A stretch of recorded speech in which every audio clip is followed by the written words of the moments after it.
រឿងអាខ្វាក់អាខ្វិនកាលពីព្រៃនាយមានបុរសពីរនាក់ម្នាក់ខ្វាក់ម្នាក់ខ្វិននៅខ្ញុំចិនទាំងពីរនាក់អស់អ្នកស្រុកគេហៅអាខ្វាក់អាខ្វិនប៉ុន្តែនៅម្ចាស់ដោយខ្លួនអាខ្វាក់នៅនឹងផ្ទះចិនមួយអាខ្វិននៅនឹងផ្ទះចិនមួយទៀតជិតគ្នាអាខ្វាក់អាខ្វិនយកគ្នាជាសម្លាញ់ឯអាខ្វាក់ភ្នែកទាំងពីរមើលមិនឃើញឯអាខ្វិនជើងទាំងពីរដើរមិនរួចបើនឹងទៅណាមកណាបានតែរំកិលគូតចិនជាម្ចាស់ប្រើអាខ្វាក់អាខ្វិនគ្មានប្រណីអាណិតថាខ្វាក់ថាខ្វិនសោះអាខ្វាក់អាខ្វិននឿយលំបាកណាស់ក៏គិតគ្នាថាយើងហត់នឿយលំបាកណាស់នឹងទ្រាំនៅជាខ្ញុំចិននេះមិនបានទេមានតែយើងគិតរត់ហើយអាខ្វាក់សួរអាខ្វិនថាបើដូច្នេះយើងនឹងគិតដូចម្ដេចអាខ្វិនឆ្លើយឡើងថាអញឃើញទូកគេទុកនៅកំពង់នោះមានយើងត្រូវរត់ទៅដោយទូកនោះទៅរួចអាខ្វាក់អាខ្វិនគិតគ្នាព្រមហើយលុះយប់ក៏បបួលគ្នាចុះទៅកំពង់ហើយចេញទុកពីកំពង់ទៅប៉ុន្តែអាខ្វាក់អាខ្វិនជាមនុស្សមិនចេះអុំទូកក៏អង្គុយម្នាក់ឯក្បាលម្នាក់ឯកន្ទុយឈោមមុខដាក់គ្នាប្រឹងអុំទៅអាខ្វាក់មើលមិនឃើញអាខ្វិនជាមនុស្សមិនដែលអុំទូកសោះហើយយកងងឹតមើលមិនឃើញគិតស្មានថាទូកលឿនទៅមុខតែទូកចេះតែវិលនៅត្រង់កំពង់នោះឯងលុះអុំយូរទៅដល់ពាក់កណ្ដាលអាត្រៀតឮសំឡេងសត្វអកយំអាខ្វាក់អាខ្វិននិយាយគ្នាថាយើងប្រឹងអុំទូកឡើងដល់កន្លែងអន្លង់អកហើយអាខ្វាក់អាខ្វិនខំអុំទៅទៀតលុះដល់ពេលមនរងាវហើយនិយាយគ្នាថាយើងជិតដល់ស្រុកគេហើយប្រឹងអុំឡើងក្រែងគេតាមតន់អាខ្វាក់អាខ្វិនក៏ប្រឹងអុំលុះត្រាតែមនរងាវក៏ឮសំឡេងតាវ៉ាវយំភ្លឺព្រៀងពីឯកើតអាខ្វិនក៏និយាយប្រាប់ទៅអាខ្វាក់ថាដូចជាកំពុងផ្ទះយើងលុះភ្លឺបន្តិចឡើងម្ចាស់ចុះមកដងទឹកឃើញអាខ្វាក់អាខ្វិនអង្គុយអុំទូកឈោមមុខទល់គ្នាហើយគេហៅឲ្យអុំទូកចូលមកគេដឹងថាអាខ្វាក់អាខ្វិនរត់ប៉ុន្តែគេគិតថាវានឹងរត់ទៅឯណាបើវាខ្វាក់ខ្វិនដូច្នេះគេក៏ឲ្យឡើងទៅផ្ទះវិញគេមិនបានជេរវាយទេអាខ្វាក់អាខ្វិនទៅនៅដូចពីដើមវិញលុះយូរទៅអាខ្វាក់អាខ្វិនបបួលគ្នារត់ទៀតអាខ្វាក់និយាយនឹងអាខ្វិនថាយើងរត់ម្ដងនេះទៀតកុំឲ្យម្ចាស់គេតាមតន់យើងកុំទៅជើងទឹកទៅជើងគោកវិញអាខ្វាក់ឆ្លើយថាទៅដូចម្ដេចនឹងបានជើងគោកនោះបើអញខ្វាក់ឯងខ្វិននឹងរត់ទៅឯណារួចអាខ្វិនឆ្លើយឡើងថាឯងកំព្រួយចិត្តឯងឲ្យអញជិះលើឯងហើយអញបង្ហាញផ្លូវអាខ្វាក់អាខ្វិនគិតគ្នាព្រមហើយលុះយប់ស្ងាត់គេដេកលក់អស់អាខ្វាក់លើកអាខ្វិនឲ្យជិះលើស្មាដើម្បីឲ្យបង្ហាញផ្លូវនឹងដើរទៅឯម្ចាស់លុះព្រឹកឡើងមិនឃើញអាខ្វាក់អាខ្វិនដឹងថាអាខ្វាក់អាខ្វិនរត់ប៉ុន្តែគិតថាមនុស្សខ្វាក់ខ្វិនវានឹងរត់ទៅណារួចគេក៏មិនទៅតាមអាខ្វាក់អាខ្វិនខំរត់ទៅ2 3ថ្ងៃបានមកដល់ស្រុកមួយស្រុកនោះមានខ្លាសាហាវអ្នកស្រុកគេហាម5កូនចៅគេថាប្រលប់យប់ងងឹតហើយកុំលេងនៅដីខ្លាចខ្លាអាខ្វាក់អាខ្វិនទៅដល់ស្រុកនោះជួនជាប្រលប់យប់ងងឹតហើយគិតគ្នាថាយើងដល់ស្រុកគេហើយបើដូច្នេះយើងគិតធ្វើស្រែតើយើងបាននឹងគាល់រនាស់ក្របីគោពីណានឹងធ្វើស្រែនឹងគេមានតែយើងគិតលួចគេទៅបានអាខ្វិនបញ្ចេះអាខ្វាក់ឲ្យដើរចូលទៅភូមិគេអស់អ្នកស្រុកគេឃើញគេប្រាប់ថាស្រុកនេះមិនខ្លាសាហាវណាស់អាខ្វាក់ឆ្លើយឡើងថាក្លេមិនខ្លាចទៅខ្លាចខ្លាក៏ជួនជាមកលោបខាំគោពេលនោះដែរដល់លឺអាខ្វាក់ថាក្លេមិនខ្លាចទៅខ្លាចខ្លាក៏គិតគ្នាថាពីដើមគេខ្លាចតែអញឥឡូវមានក្លេផ្សេងគេខ្លាចជាងអញទៅទៀតអញមិនដែលឃើញមិនដែលឮសោះទេក្លេនោះបើដូច្នេះអញចាំលោកមើលឲ្យឃើញច្បាស់ប្រកាសអាខ្វិនឃើញក្រោលគោគេហើយប្រាប់អាខ្វាក់ថាឯងទៅលួចគោចុះ អញចាំឯងនៅក្រោយរបងនេះអាខ្វាក់ដាក់អាខ្វិនចុះហើយដើរស្ទាបចូលទៅជួនជាជួបនឹងខ្លាឃើញអាខ្វាក់ក៏ស្មានថាជាក្លេក៏ខ្លាមិនហ៊ានកំរើកខ្លួនអាខ្វាក់ស្ទាបអស់ទាំងខ្លួនខ្លាគិតស្មានថាគោហើយស្ទាបទៅលើក្បាលខ្លាមិនឃើញស្នែងនឹកអថាកូននេះស្នែងណប់ផត់ល្អណាស់អញទុកជាអាណប់កូនក្រោលអាខ្វាក់ក៏ចាប់ទាញខ្លាដឹកយកមកនឹងឆ្លោះឯខ្លាគិតខ្លាចអាខ្វាក់ដោយស្មានថាក្លេអាខ្វាក់ធ្វើម៉េចក៏ចេះតែទៅតាមអាខ្វាក់ដឹកមកដល់ក្រៅរបងហើយប្រាប់ទៅអាខ្វិនឲ្យយកកន្លោះមកនឹងឆ្លោះអាណប់កូនក្រោលអាខ្វិនឃើញហើយប្រាប់អាខ្វាក់ថាអាខ្វាក់ខ្លាទេអាខ្វាក់ឆ្លើយថាបើឯងខ្លាចឯងឲ្យកន្លោះមកអញ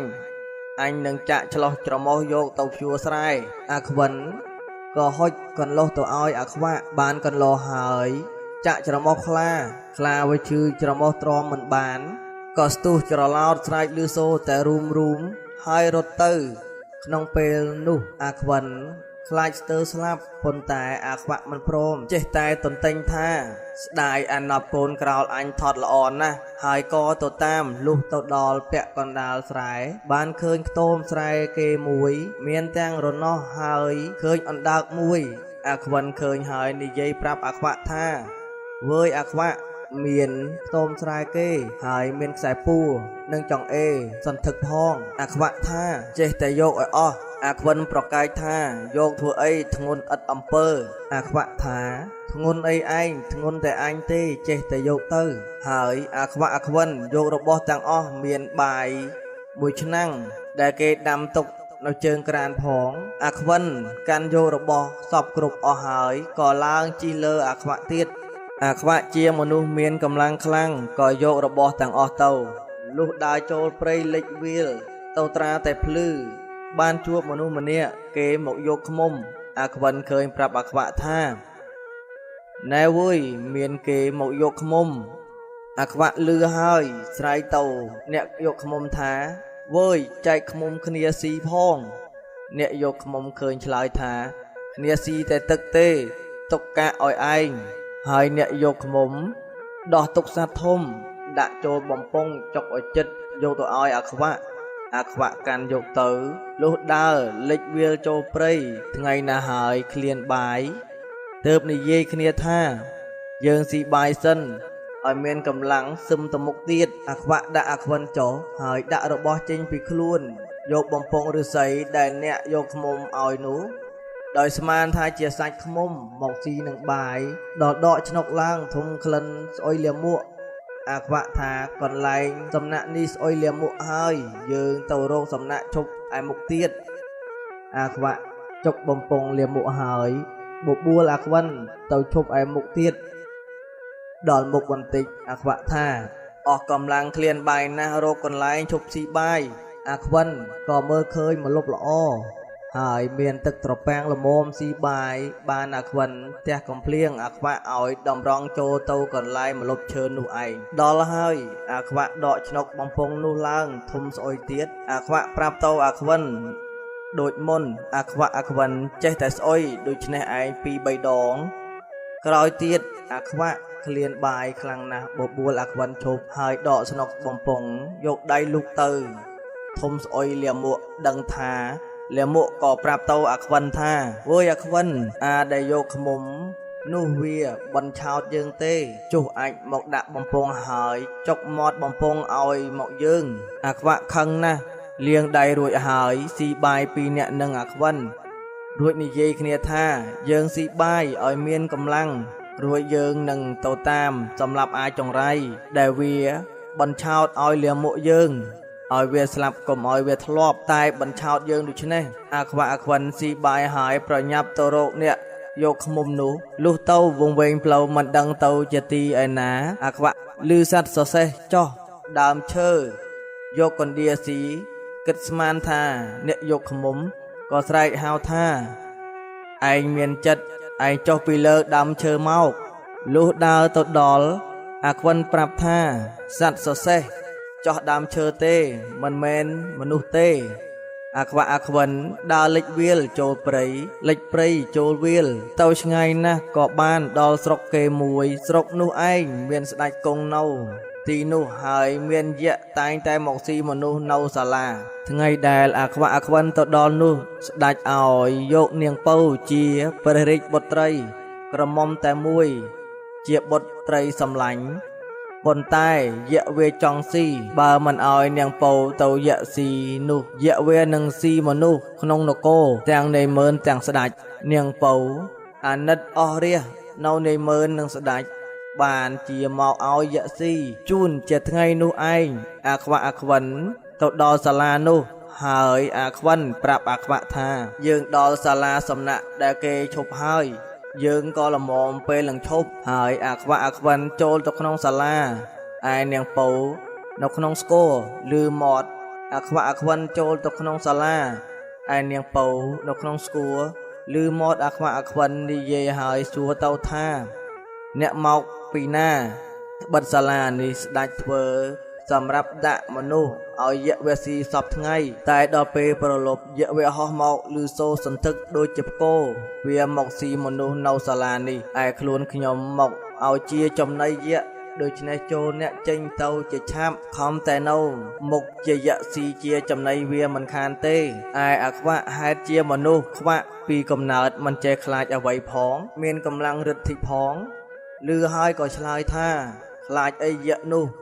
បើវាមកយើងមិនចេះកាប់វាឲ្យស្លាប់ទៅឯនាងឯងនៅឲ្យតែស្ងៀមយកបាយចំណីចំណុកឲ្យយើងស៊ីមានកម្លាំងនឹងកាប់យក្សនោះឲ្យស្លាប់នាងឯងរកដាវឲ្យមុតល្អហើយនឹងកាប់យក្សនោះនាងពៅលឺអាខ្វាក់ថាដូច្នេះក៏ប្រាប់ទៅថាបើអ្នកសម្លាប់យក្សនោះបានទ្រព្យរបស់ទាំងប៉ុន្មានដែលគេយកមកឲ្យយក្សនោះខ្ញុំនឹងជូនអ្នកទាំងអស់អាខ្វាក់បានលឺដូច្នេះហើយអរណាស់បង្គាប់ទៅអាខ្វិនថាឲ្យយកបាយចំណីចំណុកមកឲ្យស៊ីមានកម្លាំងនឹងអាលសម្រាប់យក្សអាខ្វិនឮនាងពៅថាយក្សនឹងមកស៊ីក៏ភ័យស្ទើរស្លាប់អាខ្វាក់ស៊ីបាយឆ្អែតហើយបិទទ្វារសាលាទាំងអស់លុះដល់ពេលប្រលប់ងងឹតបន្តិចល្មមវេលាយក្សមកស៊ីមនុស្សយក្សហោះមកឮសន្ធឹកដោយគោលាន់ខ្ទរទាំងដីអាខ្វិនភ័យណាស់ទើរនឹងលេចអាចលេចនោមនាងពៅក៏សន្លប់ក្នុងស្គរអាខ្វាក់ឮសន្ធឹកយក្សមកមិនខ្លាចសោះអង្គុយចាំនៅមាត់ទ្វារលុះដល់យក្សមកហើយឃើញទ្វារសាលាបិទយក្សស្រែកបន្តដោយរន្ទះថានរណាបិទទ្វារសាលាអញអាខ្វាក់គ្មានខ្លាចស្រែកតបវិញថាអញបិទទ្វារសាលាអញខ្លាចអីឯងយក្សឆ្លើយថាមនុស្សមកពីណាចិត្តធំដល់ម្លេះអញសុំមើលថ្លើមឯងប៉ុណ្ណាបានជាឯងចិត្តធំដល់ម្លេះអាខ្វាក់បោះចង្អេរក្រងធំទៅឲ្យយក្សវិលមើលឃើញចង្អេរក្រងហើយគិតក្នុងចិត្តថាថ្លើមអានេះធំណាស់សំខ្លួនវាធំជាងអញទៀតហើយយក្សថាថ្លើមឯងធំប៉ុណ្ណេះចៃឯងធំប៉ុណ្ណាអាខ្វិនបោះអណ្ដើកទៅឲ្យយក្សមើលយក្សស្មានថាជាចៃមែនហើយគិតក្នុងចិត្តថាចៃវាធំប៉ុណ្ណេះសំខ្លួនវាធំមែនយក្សសួរទៅទៀតថារោមជើងឯងធំប៉ុណ្ណាអាខ្វាក់បោះពួរដែលគេតាក់ក្របីទៅឲ្យយក្សមើលហើយថារោមជើងអញប៉ុណ្ណេះយក្សភិតភ័យរត់ត្រឡប់ទៅវិញ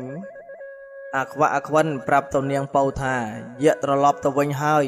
ត្បិតវាខ្លាចយើងបើដូច្នេះនឹងមានយក្សមកទៀតទេឬនាងពៅក្រោកពីភ័យសន្លប់ឡើងប្រាប់ទៅអាខ្វាក់ថា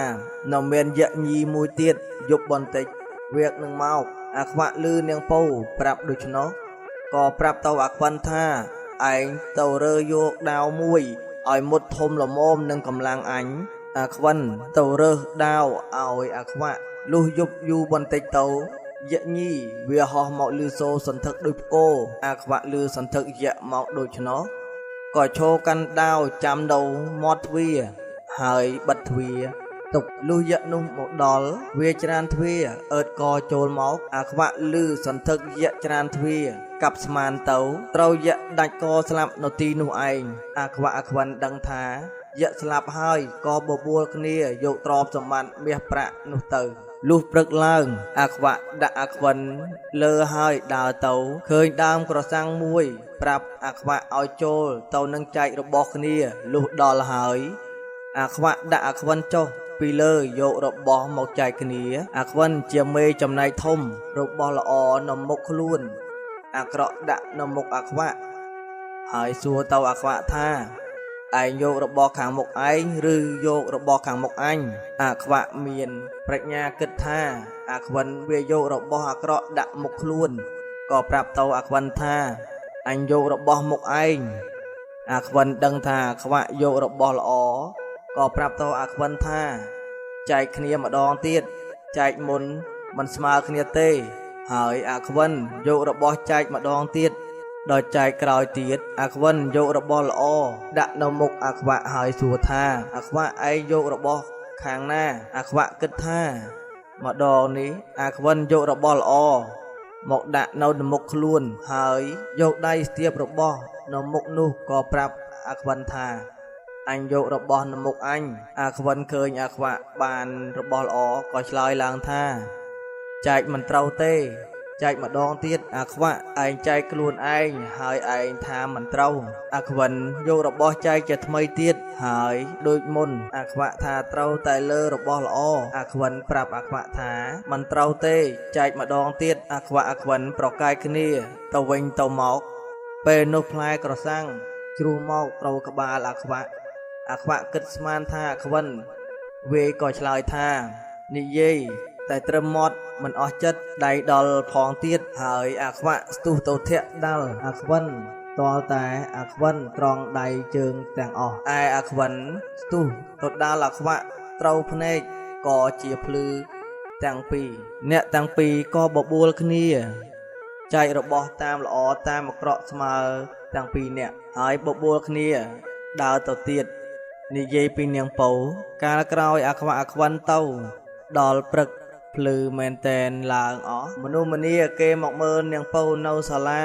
នៅរស់យៈស៊ីពំបានឯឃើញយៈស្លាប់ដាច់ក្បាលនៅមាត់ទ្វារអស់មនុស្សម្នាគេទៅក្រាបទូលស្ដេចតាមដំណើរស្ដេចទ្រង់ឲ្យទៅយកនាងពៅពីក្នុងស្គរមកទ្រង់មានប្រតិត្រីអរណាស់ព្រោះព្រះរាជធីតាបានរួចពីស្លាប់ទ្រង់មានព្រះបន្ទូលសួរទៅនាងពៅថាដូចម្ដេចបានជាកូនរួចពីស្លាប់ហើយឃើញ